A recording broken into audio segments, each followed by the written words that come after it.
ക്ലാസ്സിലെ ബേസിക് സയൻസിലെ ഒന്നാമത്തെ യൂണിറ്റായ caskets of life ജീവൻ്റെ ചെപ്പുകൾ എന്ന പാഠത്തിൻ്റെ രണ്ടാം ഭാഗമാണ് നമ്മൾ ഇന്ന് പഠിക്കാൻ പോകുന്നത്.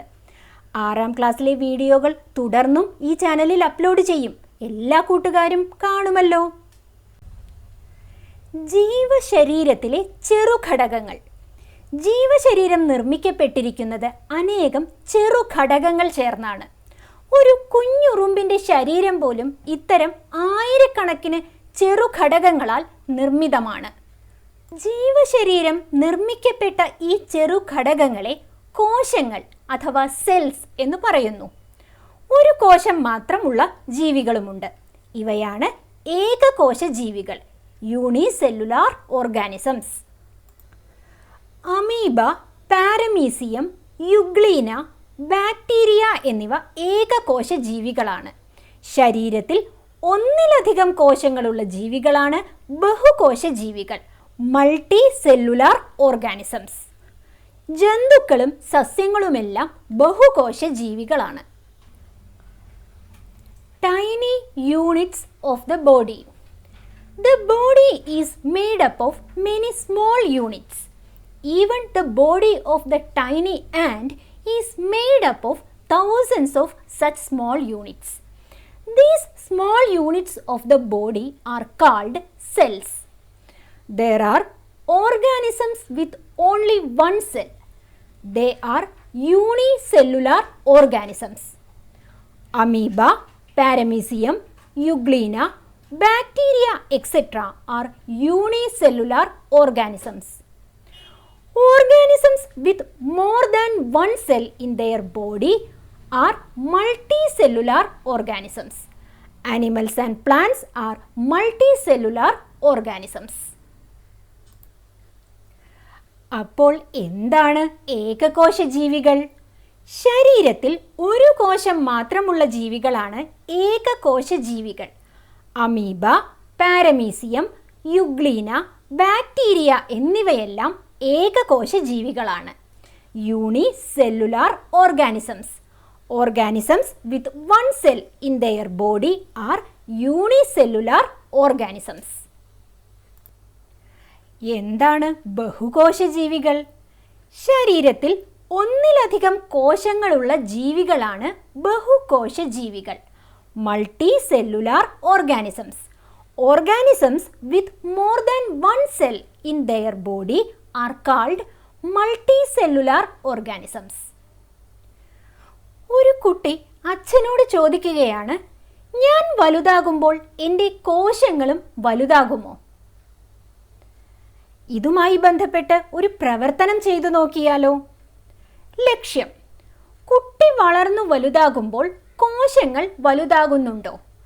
ഇത് കണ്ടെത്താനായി നമുക്ക് വ്യത്യസ്ത പ്രായത്തിലുള്ള 2 ആളുകളുടെ കോശങ്ങൾ നിരീക്ഷിക്കാം.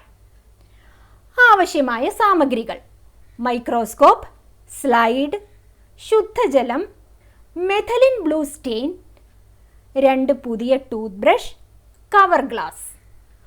പ്രവർത്തനം: ഒരു കുട്ടിയുടെയും അധ്യാപകൻ്റെയും കവിളിലെ കോശങ്ങൾ ശ്രദ്ധാപൂർവം എടുത്ത് മൈക്രോസ്കോപ്പിലൂടെ നിരീക്ഷിക്കൂ. എങ്ങനെയാണ് നമ്മൾ കവിളിലെ കോശം എടുക്കുക? ശുദ്ധജലം ഉപയോഗിച്ച് വായ നന്നായി കഴുകുക. ഒരു പുതിയ ടൂത്ത് ബ്രഷ് ഉപയോഗിച്ച് കവിളിൻ്റെ ഉൾവശം ചുരണ്ടുക. ബ്രഷിൽ പറ്റിയിരിക്കുന്ന കവിൾ ചർമ്മത്തിൻ്റെ അംശങ്ങൾ സ്ലൈഡിൻ്റെ മധ്യത്തിലുള്ള ഒരു തുള്ളി ജലത്തിലേക്ക് മാറ്റുക. ഇത് അല്പം പരത്തി ഒരു തുള്ളി സ്റ്റെയിൻ ചേർക്കുക. കവർ ഗ്ലാസ് കൊണ്ട് മൂടുക. സ്ലൈഡ് മൈക്രോസ്കോപ്പിൽ വച്ച് നിരീക്ഷിക്കുക. നിരീക്ഷണം: മൈക്രോസ്കോപ്പിലൂടെ കണ്ട ചിത്രങ്ങളാണ് താഴെ കൊടുത്തിട്ടുള്ളത്. ആദ്യത്തെ ചിത്രം കുട്ടിയുടെയും രണ്ടാമത്തെ ചിത്രം മുതിർന്ന ആളുടെയുമാണ്. കുട്ടിയുടെയും മുതിർന്ന ആളുടെയും കോശങ്ങൾ തമ്മിൽ വ്യത്യാസമില്ല, അല്ലേ? നിഗമനം: കുട്ടി വളരുമ്പോൾ കോശങ്ങൾ വളരുന്നില്ല. Problem: do cells grow up with the child? Let us observe the cells of 2 persons of different age groups to find this. Materials required: microscope, slide, pure water, methylene blue stain, 2 new toothbrushes and cover glass. Procedure: observe the cheek cells of a child and those of a teacher through a microscope. Method of collecting cheek cells: wash the mouth thoroughly with clean water. Scrape the internal surface of the cheek using a new toothbrush. Place the cheek scrap in the drop of water on the slide. Spread this and add a drop of stain. Cover it with the cover glass and observe the slide through the microscope. Observation: there is no difference between the cells of a child and an adult. Conclusion: as the child grows, the cell do not grow. അങ്ങനെയാണെങ്കിൽ കോശങ്ങളുടെ വലുപ്പം വ്യത്യാസപ്പെടാതെ എങ്ങനെയാണ് ശരീരം വലുതാവുന്നത്? ചിത്രം നോക്കൂ. വലിയ വീട് നിർമ്മിക്കാൻ വലിയ ഇഷ്ടികയും ചെറിയ വീട് നിർമ്മിക്കാൻ ചെറിയ ഇഷ്ടികയുമാണോ നാം ഉപയോഗിക്കുന്നത്? അല്ല, അല്ലേ? എങ്കിൽ വീടുകളുടെ വലുപ്പ വ്യത്യാസത്തിന് കാരണം എന്തായിരിക്കും? വലിയ വീട് നിർമ്മിക്കാൻ കൂടുതൽ ഇഷ്ടികകൾ ഉപയോഗിക്കുന്നു. ചെറിയ വീട് നിർമ്മിക്കാൻ കുറവ് ഇഷ്ടികകൾ മതി.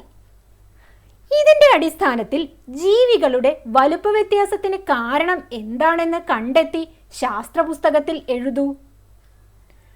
ജീവികളുടെ വലുപ്പ വ്യത്യാസത്തിനു കാരണം കോശങ്ങളുടെ എണ്ണത്തിലുണ്ടാകുന്ന വർധനവാണ്, വലുപ്പത്തിലുണ്ടാകുന്ന വർധനവല്ല.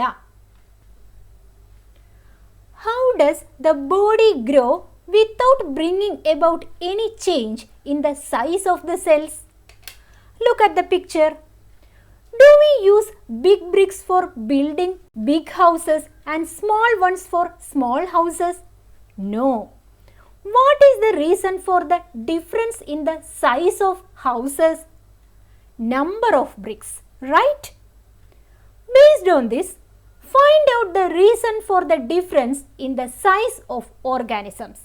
Write it down in your science diary. Size of organisms is not based on the size of the cell, but on the number of cells. അപ്പോൾ നമ്മുടെയൊക്കെ ശരീരത്തിൽ എത്ര കോശങ്ങളുണ്ടായിരിക്കും? മനുഷ്യ ശരീരത്തിൽ ലക്ഷക്കണക്കിന് കോടി കോശങ്ങളുണ്ടത്രേ. അപ്പോൾ ഒരു ആനയുടെ ശരീരത്തിൽ എത്രമാത്രം കോശങ്ങളുണ്ടായിരിക്കും? How many cells? It is said that there are millions of cells in the human body. If so, how large would be the number of cells in the body of an elephant? Can you imagine? കോശങ്ങൾ പലതരത്തിലുണ്ട്. മനുഷ്യ ശരീരത്തിലെ എല്ലാ കോശങ്ങളുടെയും ആകൃതി കവിളിലെ കോശങ്ങളുടേതുപോലെയാണോ? ഈ പ്രവർത്തനം ചെയ്തു നോക്കൂ. School ലാബിൽ നിന്ന് രക്തകോശത്തിൻ്റെ സ്ലൈഡ് എടുത്ത് മൈക്രോസ്കോപ്പിലൂടെ നിരീക്ഷിക്കൂ. നേരത്തെ നിരീക്ഷിച്ച കവിളിലെ കോശങ്ങളുടെ ആകൃതി തന്നെയാണോ ഈ കോശങ്ങൾക്കുള്ളത്? ചുവടെ കൊടുത്ത ചിത്രങ്ങൾ ഏത് കോശങ്ങളുടേതാണെന്ന് കണ്ടെത്തി എഴുതൂ. ആദ്യത്തേത് രക്തകോശങ്ങളാണ്, രണ്ടാമത്തേത് കവിളിലെ കോശങ്ങളും. Different types of cells. Is the shape of all the cells in a human body the same as that of cheek cells? Try to do this activity. Take the slide of blood cells from the school lab and observe it through a microscope. Is the shape of these cells similar to the cheek cells which we observed earlier? Identify the cells given below and write them down. First one is blood cell and the second one is cheek cell. മനുഷ്യ ശരീരത്തിൽ പലതരം കോശങ്ങളുണ്ട്. താഴെയുള്ള ചിത്രങ്ങൾ നോക്കൂ. ആദ്യത്തേത് പേശീകോശം അഥവാ muscle സെല്ലാണ്. രണ്ടാമത്തെ ചിത്രം നാഡീകോശം അഥവാ ന്യൂറോൺ ആണ്. ബഹുകോശ ജീവികളിൽ ഇതുപോലെ വിവിധ തരം കോശങ്ങളുണ്ട്. There are different types types of cells like these in multicellular organisms. അപ്പോൾ മനുഷ്യ ശരീരത്തിലെ കോശങ്ങൾ ഏതൊക്കെയാണെന്നല്ലേ? ആവരണ കലയിലെ കോശങ്ങൾ, എപ്പിത്തേലിയൽ സെൽസ്, രക്തകോശങ്ങൾ, ബ്ലഡ് സെൽസ്, പേശീകോശങ്ങൾ, മസ്കുലാർ സെൽസ്, നാഡീകോശങ്ങൾ, നെർവ് സെൽസ്. എങ്കിൽ ഈ കോശത്തിനുള്ളിൽ എന്തെങ്കിലും ഉണ്ടോ? മർമ്മം, കോശദ്രവ്യം, കോശസ്തരം എന്നിവ ചില പ്രധാന കോശഭാഗങ്ങളാണ്. കോശത്തിൻ്റെ കേന്ദ്രമാണ് മർമ്മം. കോശത്തിൻ്റെ ആവരണമാണ് കോശസ്തരം. കോശസ്തരത്തിനകത്ത് നിറഞ്ഞിരിക്കുന്ന ദ്രവപദാർത്ഥമാണ് കോശദ്രവ്യം. വലതുവശത്ത് കൊടുത്തിരിക്കുന്നത് ജന്തുകോശത്തിൻ്റെ ഒരു മാതൃകയാണ്. കോശസ്തരം, കോശദ്രവ്യം, മർമ്മം എന്നിവ ഇതിൽ അടയാളപ്പെടുത്തിയിട്ടുണ്ട്. Inside the cell, nucleus, cytoplasm, cell membrane etc. are some of the important parts of a cell. Nucleus is the center of the cell. Cell membrane is the covering of the cell. The matrix inside the cell membrane is cytoplasm. അപ്പോൾ ഏതൊക്കെയാണ് ഒരു ജന്തുകോശത്തിൻ്റെ പ്രധാനപ്പെട്ട 3 ഭാഗങ്ങൾ? കോശസ്തരം അഥവാ cell membrane, കോശദ്രവ്യം അഥവാ cytoplasm, മർമ്മം അഥവാ nucleus. ഇനി നമുക്ക് ചില പ്രവർത്തനങ്ങൾ ചെയ്തു നോക്കാം. ചിത്രത്തിൽ സൂചിപ്പിച്ചിരിക്കുന്ന ജീവികളെ 2 കൂട്ടങ്ങളായി തരംതിരിക്കൂ. ഓരോ കൂട്ടത്തിൻ്റെയും പ്രത്യേകത എന്ത്? മൂട്ട, കൊതുക്, അമീബ, ഈച്ച, പാരമീസിയം, അട്ട, യുഗ്ലീന എന്നിവയുടെ ചിത്രങ്ങളാണ് കൊടുത്തിട്ടുള്ളത്. കൂട്ടം 1 അമീബ, പാരമീസിയം, യുഗ്ലീന. ഇവ ഏകകോശ ജീവികളാണ്. കൂട്ടം 2 മൂട്ട, കൊതുക്, ഈച്ച, അട്ട. ഇവയെല്ലാം ബഹുകോശ ജീവികളാണ്. ചിത്രത്തിൽ കാണുന്ന ജീവികളെ കോശങ്ങളുടെ എണ്ണത്തിൻ്റെ അടിസ്ഥാനത്തിൽ ക്രമത്തിൽ എഴുതുക. ഉറുമ്പ്, പൂച്ച, പശു, ആന. ചെറിയ ജീവികൾക്ക് കോശങ്ങളുടെ എണ്ണം കുറവായിരിക്കും, വലിയ ജീവികൾക്ക് കൂടുതലും. താഴെ തന്നിരിക്കുന്ന ചിത്രങ്ങൾ ശ്രദ്ധിക്കൂ. ഏതെല്ലാം കോശങ്ങളാണിവ? തിരിച്ചറിയാൻ കഴിയുന്ന ഭാഗങ്ങൾ എഴുതൂ. ആദ്യത്തേത്, അതായത് എ, രക്തകോശമാണ്. ബി, കവിൾ കോശമാണ്. Divide the creatures mentioned in the picture into 2 groups. What are the features of each group? Bedbug, mosquito, amoeba, fly, paramecium, leech, euglena. Group 1 amoeba, paramecium, euglena. They are unicellular organisms. Group 2 bedbug, mosquito, fly, leech. They are multicellular organisms. Write the creatures shown in the picture in order based on the number of cells. Ant, cat, cow, elephant. Observe the pictures given below. Which cells are these? Write down recognizable parts. Picture A, blood cells.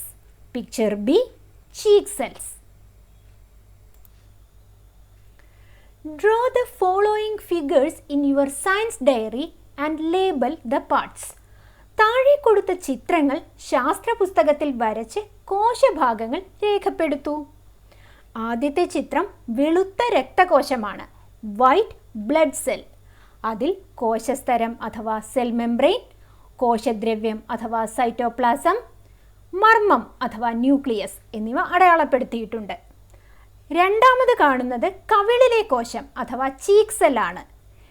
ഇതിലും ഈ 3 ഭാഗങ്ങളും അടയാളപ്പെടുത്തിയിട്ടുണ്ട്. കൂട്ടുകാർ ഇവയെല്ലാം ശാസ്ത്രപുസ്തകത്തിൽ വരയ്ക്കുമല്ലോ. കോശങ്ങൾ, കോശഭാഗങ്ങൾ, ഏകകോശജീവികൾ, ബഹുകോശജീവികൾ ഇവയെല്ലാം കൂട്ടുകാർക്ക് കൃത്യമായി മനസ്സിലായില്ലേ? മറ്റൊരു വീഡിയോയുമായി നമുക്ക് വീണ്ടും കാണാം.